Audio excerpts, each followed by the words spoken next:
No gifts. No call. Nothing, for the 5th straight birthday. Then I saw my sister's Instagram story, a bow wrap car and thank you, Mom and Dad. So I cut them off. 2 days later, Mom showed up crying on my porch. I'm Taylor, and I'm 28 years old. This story starts with my birthday last year, but really, it goes back 5 years.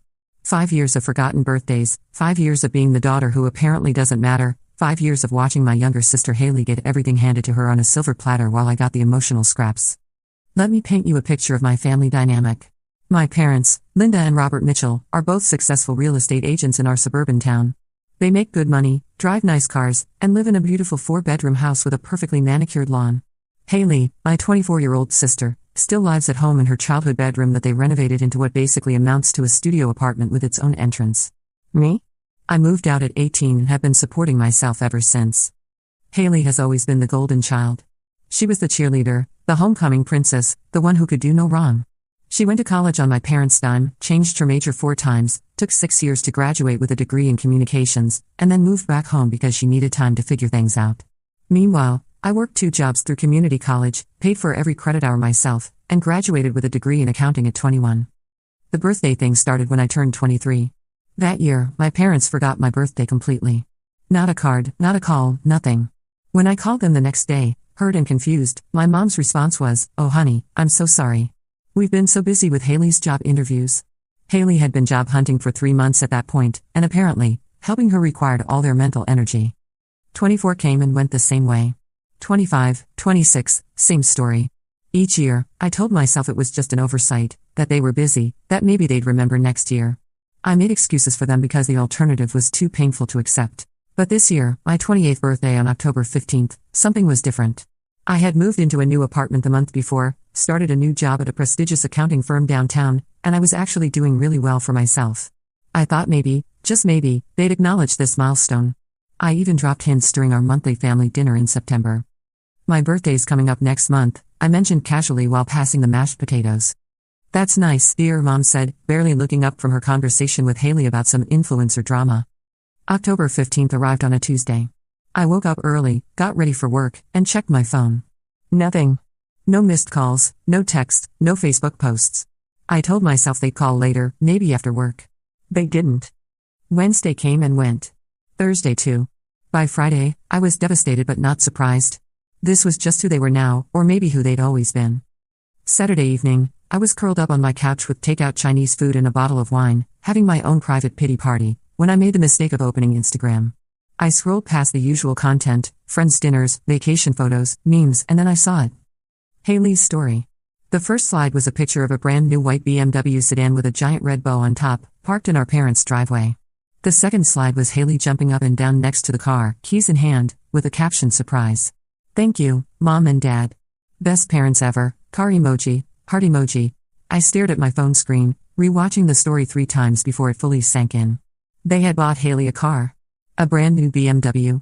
While my birthday had passed unacknowledged for the 5th consecutive year, they had surprised Haley with a car worth probably $40,000 on what appeared to be a random Saturday. I clicked through to Haley's main feed and saw more photos. The car from different angles, Haley posing with our parents, all of them beaming. The timestamp showed these were posted just hours ago. In the comments, friends and family were congratulating Haley and praising our parents for being so generous. Our Aunt Karen had commented, "Linda and Robert, you guys are such amazing parents. Haley is so lucky." The irony was suffocating. I set my phone down and just sat there, wine forgotten, Chinese food getting cold. 5 years of forgotten birthdays crashed over me like a wave. 5 years of feeling invisible, unimportant, unloved. And here was the proof, in high definition, that it wasn't about being busy or forgetful. It was about priorities, and I simply wasn't one. The rage that built up inside me was unlike anything I'd ever felt. It wasn't the hot, explosive kind of anger. It was cold, calculating, and absolute. I was done. Completely done. I picked up my phone and started typing a text message to the family group chat. I wrote and deleted probably 10 different versions before settling on something simple. "Congratulations to Haley on the new car. After 5 years of forgotten birthdays, this Instagram story made your priorities crystal clear. I'm done pretending this is a family that cares about me. Don't contact me again." I hit send and immediately blocked all 3 of them on every platform I could think of. Instagram, Facebook, their phone numbers, email addresses. I even blocked them on Venmo because Haley had requested money from me for gas a few months ago. Then I did something I'd never done before. I protected my peace by going completely no contact. No explanations, no long letters detailing their failures as parents, no attempts to make them understand how much they'd hurt me. Just silence. The relief was immediate. For the first time in years, I felt like I was in control of something. I wasn't going to beg for their attention anymore, wasn't going to hope that this time would be different, wasn't going to accept their scraps of affection when it was convenient for them. Sunday and Monday passed peacefully. I worked, went to the gym, cooked dinner, watched Netflix, and enjoyed the silence. No guilt trips, no drama, no disappointment. It was blissful. Tuesday afternoon, I was working from home when my doorbell rang. I wasn't expecting anyone, so I looked through the peephole and froze. It was my mother, and she looked like hell. Her usually perfect hair was messy, her makeup was smudged, and she was crying. I considered not answering. I really did. But curiosity got the better of me, and honestly, I wanted to hear what excuse she'd come up with this time.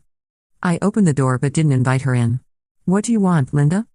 "Taylor, honey, please, we need to talk. You can't just cut us off like this. We're your family." "Family?" I laughed, but there was no humor in it. Family remembers birthdays. Family treats all their children equally. Family doesn't require Instagram stories to remind them their other daughter exists. "You don't understand," she sobbed. "Haley needed that car. Her old one broke down, and she has job interviews and—" "Stop." I held up my hand. "Just stop. Haley needed a car, so you bought her a luxury BMW worth at least $50,000? You couldn't have bought her a reliable used car for $8,000? You couldn't have co-signed a loan? It had to be a brand new luxury car with a bow? We wanted to surprise her. When's my birthday, Linda?" She stared at me blankly. "What? My birthday. When is it?" The silence stretched between us for what felt like an eternity. She opened her mouth, closed it, looked confused, then panicked. "You don't know," I said flatly. "Your own daughter's birthday, and you don't even know when it is. It was October 15th, by the way. 5 days ago. The fifth one you've completely ignored." "Oh, Taylor, I'm so sorry, I've been so busy with work and Haley." There it is again. Haley. Everything is always about Haley. Her job search, her needs, her problems. "Do you know what I do for work, Linda? Do you know where I live? Do you know anything about my life that doesn't involve Haley?" She was crying harder now. "Of course I do. You're an accountant, and you live in that apartment. I'm a senior financial analyst at Morrison & Associates. I got promoted 8 months ago. I moved to a new apartment in September. I've been dating someone for 2 months now. I got a raise that puts me in a higher tax bracket than Haley's ever been in her life. But you wouldn't know any of that because you've never asked. Taylor, please, you're our daughter too." "No, I'm not." "Not really. I'm the daughter you had first, the practice round. Haley is your real daughter, the one you actually care about. And I'm done pretending otherwise." She reached out to grab my arm.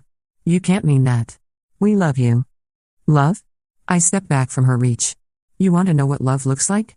Love looks like remembering important dates. Love looks like equal treatment. Love looks like phone calls that aren't preceded by 'Can you talk to Haley?' Love looks like caring about my life even when it doesn't directly impact your precious golden child." "We can fix this," she pleaded. "We'll make it up to you. We'll get you a car too. I don't want your guilt gifts, Linda. I don't want your panic purchases. I want you to leave." "Taylor, please," I said, "leave. Now." She stood there for another moment, tears streaming down her face, before finally turning and walking back to her car. I watched her drive away, then closed and locked my door. That night, my phone buzzed with notifications. I had temporarily unblocked them to see if they'd try to contact me, and they did. Texts from my dad, voice messages from Haley, more calls from my mom. All variations of the same theme. I was overreacting, they were sorry, they wanted to talk, family is important, I was breaking their hearts. But the one that really got me was Haley's final text: "You're being selfish and dramatic. Mom and Dad do so much for us. You're just jealous because they helped me out. Grow up." Jealous. She thought I was jealous of her car. She completely missed the point, just like I knew she would. It was never about the car. It was about 5 years of being invisible. 5 years of watching her get everything while I got nothing. 5 years of being the forgotten daughter. I blocked them again, this time for good. The next few weeks were strange but peaceful. I threw myself into work, spent more time with friends who actually remembered my birthday, and started therapy to work through the complicated grief of essentially losing your family by choice. My therapist, Dr. Martinez, helped me understand that what I was experiencing was completely normal. "You've been in a relationship with people who couldn't meet your basic emotional needs," she explained during one session. "Setting boundaries isn't punishment. It's self-preservation." She was right. For the first time in years, I wasn't waiting for disappointment. I wasn't checking my phone hoping for crumbs of attention from people who had made it clear I wasn't a priority. I was free.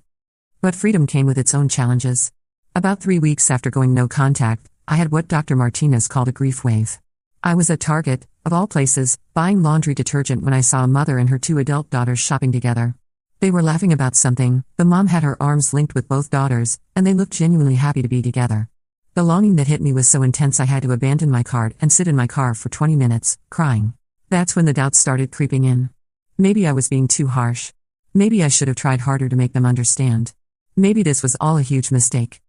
I called Dr. Martinez for an emergency session that same day. Tell me about the last time you felt genuinely loved by your parents, she said. Not tolerated, not managed, but truly loved and valued. I sat there for 10 minutes trying to think of an answer. 10 minutes of silence in a therapist's office feels like an eternity. Finally, I said, I can't remember a specific moment. And that tells you everything you need to know, she replied gently. You're not grieving the relationship you had with them, Taylor. You're grieving the relationship you wished you had with them. She was absolutely right. I wasn't missing my actual parents, I was missing the idea of having parents who cared about me. Around the same time, I started noticing things about my friendships that I'd never paid attention to before. My best friend Jessica had thrown me a surprise birthday dinner 2 years ago with all our college friends. My coworker Mike always asked about my weekend plans and remembered details about my life that my own family had never bothered to learn. My neighbor Mrs. Chen, an elderly woman I barely knew, had given me homemade cookies when I moved in and always waved enthusiastically when she saw me. These people, who had no obligation to care about me, were showing more genuine interest in my life than my own family ever had. It was both heartwarming and heartbreaking. Work became my salvation during this period. Morrison & Associates was going through a busy season, and I volunteered for extra projects just to keep my mind occupied. My boss, Patricia, noticed my increased dedication and called me into her office one Friday afternoon. Taylor, your work has always been excellent, but lately it's been exceptional. Is everything okay at home? I found myself telling her about my family situation. Patricia listened without judgment, and when I finished, she said something that stuck with me. Some people spend so much energy trying to fix broken relationships that they never invest in the healthy ones. It sounds like you're finally investing in yourself. She was right. For years, I'd been pouring emotional energy into people who gave me nothing back, while taking for granted the relationships that were actually nourishing me. During this time, I also started dating someone new. I met Jake through a mutual friend at a Halloween party about 6 weeks after cutting off my family. He was dressed as a vampire, I was dressed as Wednesday Addams, and he made me laugh within 5 minutes of meeting him. What struck me most about Jake wasn't just that he was funny and kind, but that he was genuinely interested in me. He asked follow-up questions about my work, remembered stories I told him, and seemed to actually enjoy my company. On our third date, he surprised me with tickets to a comedy show because I'd mentioned in passing that I loved stand-up comedy. How did you remember that? I asked, genuinely puzzled. Because you told me, he said, looking confused by my confusion. Why wouldn't I remember? It was such a simple exchange, but it highlighted how abnormal my family dynamics had been. Jake remembered a casual comment because that's what people do when they care about someone. My family couldn't remember my birthday because they didn't prioritize caring about me. As Jake and I got more serious, he started noticing things about me that even I hadn't realized. You always seem surprised when people remember things about you, he observed one evening as we were cooking dinner together. Like you're shocked that anyone would pay attention to what you say. He was absolutely right. I had been trained by my family to expect inattention, to be grateful for scraps, to never ask for more than people were willing to give. Being with someone who naturally gave his full attention felt almost foreign at first. Jake also helped me see how my family's treatment had affected my other relationships. I had a tendency to overgive, to never ask for help, to always be the one reaching out first. I'd been operating under the assumption that love had to be earned through perfect behavior and constant availability. You know you don't have to earn my love, right? He said one night when I apologized for the third time for being tired after a long day at work. You can just exist and be loved for who you are. It was a revolutionary concept. Meanwhile, the attempts at contact from my family continued sporadically. My dad tried calling from different numbers, Haley created fake social media accounts to try to follow me, and my mom even sent letters to my workplace, which was both embarrassing and infuriating. The workplace letters were actually what pushed me to consider getting a restraining order. My coworkers started asking questions, and I had to explain to my boss that my family was essentially stalking me. Patricia was understanding but concerned. This level of persistence after you've clearly stated your boundaries is concerning, Taylor.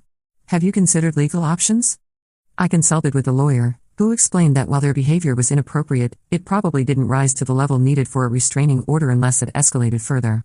However, she did help me draft a cease and desist letter that I sent to all 3 of them via certified mail. The letter was simple and direct. This is formal notice that I do not want any contact from any member of the Mitchell family. This includes phone calls, text messages, emails, social media contact, letters, gifts, or third-party messages. Any further attempts at contact will be considered harassment and may result in legal action. After the certified letters were delivered, the contact stopped for a while. But the silence was almost worse than the attempts at reaching out. At least when they were trying to contact me, I knew they were thinking about me. The silence made me wonder if they had finally given up entirely. Dr. Martinez helped me work through these conflicting emotions. You wanted them to respect your boundaries, and now they are. That's what you asked for? I know, I said. But part of me hoped they'd fight harder. That they'd realize what they were losing and actually change. And what would that look like to you? I thought about it. I guess I wanted them to acknowledge what they'd done wrong. To apologize sincerely. To show me that they understood how their actions had affected me. And if they did that now, would it change anything? That was the million-dollar question. Would a genuine apology and acknowledgement repair the damage of 27 years? Would I be able to trust that they had actually changed, or would I always be waiting for them to revert to their old patterns? Honestly, I didn't know. But I also didn't think it mattered, because they had shown no signs of that level of self-reflection or accountability. During the holidays, the emotional challenges intensified. Thanksgiving and Christmas had always been big family affairs at my parents' house. Even though those gatherings had often left me feeling invisible and undervalued, they were still familiar. The absence of that tradition left a void that was hard to ignore. Jake's family invited me to both holidays, and they were wonderful to me. His mom, Susan, went out of her way to include me in family traditions and made sure I felt welcome. His sister Amy treated me like the sister she'd never had. His dad, Tom, was warm and funny and genuinely interested in my career. But there were moments during those celebrations when I felt like an imposter. When Jake's mom would hug me goodbye and say I love you, honey, a part of me wondered if I deserved that kind of unconditional acceptance. When his family would share embarrassing childhood stories and include me in the laughter, I felt both grateful and sad that I'd never had that kind of easy, comfortable family dynamic. You seem melancholy, Jake observed on Christmas night as we drove back to my apartment. I'm happy, I said, and I meant it. But it's complicated. Your family is amazing, and they make me feel so loved. But it also makes me realize what I missed out on. It's hard to explain. You don't have to explain, he said, reaching over to squeeze my hand. You can be grateful and sad at the same time. Those feelings can coexist. That was another thing I loved about Jake. He didn't try to fix my emotions or tell me I should feel differently. He just accepted that healing was complicated and messy. New Year's Eve brought an unexpected challenge. Jake and I were at a party with friends, and at midnight, everyone was calling their families to wish them Happy New Year. I watched Jake call his parents, saw other friends texting siblings and grandparents, and felt a familiar pang of loneliness. Do you want to step outside? Jake asked, noticing my discomfort. We stood on the host's balcony, looking out at the city lights. I don't miss them, I said suddenly. But I miss having them to miss, if that makes sense. Jake nodded. You miss the idea of having a family to call on New Year's Eve. Exactly. I don't actually want to call them. I don't want to go back to feeling invisible and unimportant. But I want to have parents who would want me to call them. You will, he said confidently. Maybe not biological parents, but you'll build the family you want. We'll build it together. That was the night I knew I was going to marry him. About a month after the confrontation, I ran into my Aunt Karen at the grocery store. She looked uncomfortable when she saw me, which immediately told me the family had been talking. Taylor, honey, how are you? She asked awkwardly. I'm great, actually. How are you? Well, I heard about what happened with your parents. Your mom called me, and she's really upset. I continued scanning items at the self-checkout. I'm sure she is. Don't you think you're being a little harsh? They made a mistake, but they're still your parents. I finished scanning and looked at her directly. Karen, when's my birthday? She blinked, clearly not expecting the question. I think it's in October? October 15th. It's been October 15th for 27 years. Yet somehow, Haley's random car purchase was more worthy of your congratulations than 5 years of my completely ignored birthdays. So no, I don't think I'm being harsh. I think I'm finally being honest about who matters in this family and who doesn't. I paid for my groceries and left her standing there looking uncomfortable. I felt bad for about 30 seconds, then remembered that she had indeed congratulated my parents on Facebook for buying Haley a car while never once acknowledging my existence on my birthday. The holidays were interesting. Thanksgiving came and went without any contact from my family. Christmas too. I spent both with my boyfriend Jake's family, who welcomed me with open arms and treated me like I'd been part of their family for years. Jake's mom, Susan, even gave me a thoughtful birthday gift when she found out my family had a history of forgetting. That's terrible, she said when Jake explained the situation. No one should feel invisible on their birthday. It was such a simple statement, but it meant everything to me. Someone got it. Someone understood that it wasn't about gifts or money or even attention. It was about being seen, being valued, being remembered. In January, I got a call from an unknown number. I usually don't answer those, but something made me pick up. Taylor? It's Haley. I almost hung up immediately. How did you get this number? I got a new phone. Taylor, we need to talk. Mom and Dad are. They're not doing well. Mom cries all the time, and Dad barely speaks. You're tearing this family apart. I'm tearing the family apart? I laughed. Haley, I removed myself from a family that had already torn me apart. There's a difference. That's not true. We've always been there for you. Name one time in the last 5 years that any of you were there for me without me asking first.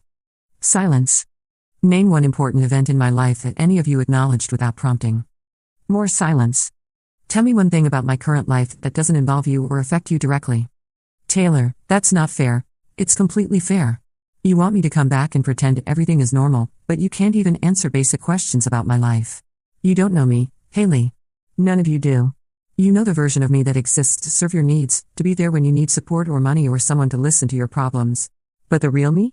The me with dreams and goals and feelings and a birthday? That person has been invisible to this family for years. But we're family. No, we're related. There's a difference. Family shows up. Family remembers. Family treats you like you matter even when it's not convenient. What we were was a dysfunctional group of people who shared DNA and holiday dinners. I can't believe you're being so cold. I can't believe it took me this long to stop accepting scraps of affection from people who clearly don't value me. I'm not cold, Haley. I'm finally warm, because I'm not constantly burning my energy trying to earn love from people who were never going to give it freely. She hung up on me. I blocked the new number. Spring arrived, and with it came a sense of renewal I hadn't felt in years. I was thriving at work, my relationship with Jake was getting serious, and I had built a chosen family of friends who actually cared about me. I hadn't realized how much energy I'd been wasting on my biological family until I stopped. In July, Jake proposed. We had talked about marriage extensively, and I knew it was coming, but when he got down on one knee in the park where we had our first date, I still cried happy tears. For the first time in my adult life, someone was choosing me first. Someone was making me their priority. We decided on a wedding the following October, just over a year away, with close friends and Jake's family. As we planned, the question of my family came up. Are you sure you don't want to invite them? Jake asked gently. I know you're hurt, but it's your wedding. That's exactly why I don't want to invite them, I replied. This is supposed to be the happiest day of my life, surrounded by people who love and support me. I don't want to spend my wedding day wondering if my own parents will show up or if they'll forget that too. Jake understood. He had seen how much happier and more confident I'd become since cutting contact. He had also witnessed my birthday last year, where his family threw me a surprise party while my own family posted pictures of Haley's weekend trip to Napa on social media. We sent invitations in August. Small, elegant cards to 35 people. Every single person on that list was someone who genuinely cared about me, someone who had been present in my life in meaningful ways. 3 weeks later, I got a call from an unknown number. This time it was my father. Taylor, your mother told me you're engaged. Congratulations. I was so shocked to hear from him that I didn't hang up immediately. How did you find out?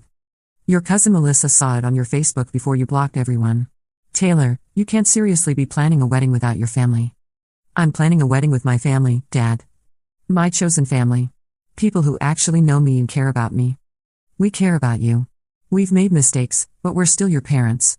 We deserve to be at your wedding. Deserve? The word came out sharper than I intended. What exactly do you think you deserve? You've forgotten 5 birthdays in a row. You've never asked about my job, my life, my dreams. You bought Haley a $40,000 car on a random Saturday but couldn't be bothered to send me a text on my birthday. What part of that makes you think you deserve anything from me? We raised you, you housed and fed a child because that's legally required. Raising me would have involved caring about who I was becoming, supporting my goals, and treating me like I mattered. Haley got raised. I got managed. That's not true, and you know it. Dad, what's my favorite color? What does that have to do with anything? Just answer the question. What's my favorite color? Silence. What's my middle name? More silence. What degree did I graduate with? Where do I work? What's my boyfriend's name? When did I move to my new apartment? Taylor, this is ridiculous, is it? These are basic facts about your daughter's life, and you don't know any of them. But I bet you know Haley's favorite restaurant, her current Netflix obsession, and exactly how much her car payment would be if she had one. He sighed heavily. We can learn. We can do better. It's too late for that. I needed parents who cared enough to learn these things over the past 27 years. I needed parents who didn't require a dramatic confrontation to realize they'd been neglecting me. I needed parents who loved me enough to remember my birthday without being reminded. We do love you. Maybe. But not enough. Not consistently. Not in ways that actually matter to me. And I'm done accepting love that comes with conditions and exceptions. So that's it? You're never going to speak to us again? I'm going to live my life surrounded by people who choose me every day, not just when it's convenient or when they feel guilty. If you had wanted to be those people, you had 27 years to figure it out. I hung up and blocked yet another number. The wedding was perfect. October 10th, exactly 2 years after I had cut off my family, in a beautiful garden venue. Jake's family treated me like their own daughter, and our friends celebrated us with genuine joy. During his speech, Jake's father said something that stuck with me. When you marry someone, you're not just gaining a spouse, you're gaining a whole new family member. And we couldn't be happier to officially welcome Taylor into ours. I cried, but they were happy tears. For the first time, I felt like I truly belonged somewhere. We honeymooned in Italy for 2 weeks. When we got back, there was a pile of mail waiting for us, including a card addressed to Mr. and Mrs. Jake Morrison. I opened it, expecting another congratulations card from one of our friends. It was from my mother. The card had a picture of a sunset and thinking of you on the front. Inside, she had written, "Dear Taylor and Jake, congratulations on your marriage. We saw the photos on Melissa's Facebook, and you looked beautiful. We wanted to be there to celebrate with you. We love you and we're sorry for everything. We hope someday you'll find it in your heart to forgive us. Love, Mom and Dad." I showed it to Jake and he wrapped his arms around me. "How do you feel?" Sad, I admitted. But not in the way you might think. I'm sad for them, because they missed their daughter's wedding due to their own choices. I'm sad for the relationship we could have had if they had been different people. But I'm not sad for me anymore. I'm exactly where I belong. That was 18 months ago. My 29th birthday came and went last month, celebrated beautifully by my husband and chosen family. No forgotten dates, no disappointments, no checking my phone hoping for acknowledgement from people who had proven they wouldn't give it. I still get cards sometimes, usually around holidays or my birthday. They go straight in the trash, unopened. I've heard through mutual relatives that Haley still lives at home, that she's had 3 different jobs in the past year, and that my parents are considering couples therapy because my absence has apparently put strain on their marriage. I feel no satisfaction in their struggles, but I also feel no obligation to fix them. They made choices, and those choices had consequences. I made choices too, and I'm living with mine happily. Sometimes people ask me if I regret cutting them off, if I think I overreacted, if I miss having parents. The answer is complicated. Do I miss having parents? Absolutely. But I never really had parents in the way that mattered. What I had were people who shared my DNA and expected unconditional love despite providing conditional care. Do I regret my choice? Not for a single moment. The peace I've found, the self-respect I've developed, the love I've accepted from people who actually see me is worth more than any relationship built on scraps and false hope. I learned that sometimes the most loving thing you can do for yourself is to stop accepting treatment that makes you feel small. Sometimes family isn't about blood or obligation. Sometimes family is about choice and respect and showing up consistently for the people who matter to you. My name is Taylor Morrison now, and I'm 29 years old. My birthday is October 15th, and it's celebrated by people who love me enough to remember it. I'm a senior financial analyst, I live in a beautiful apartment with my husband, and I'm happy. And that's a better ending than any reconciliation could have given me.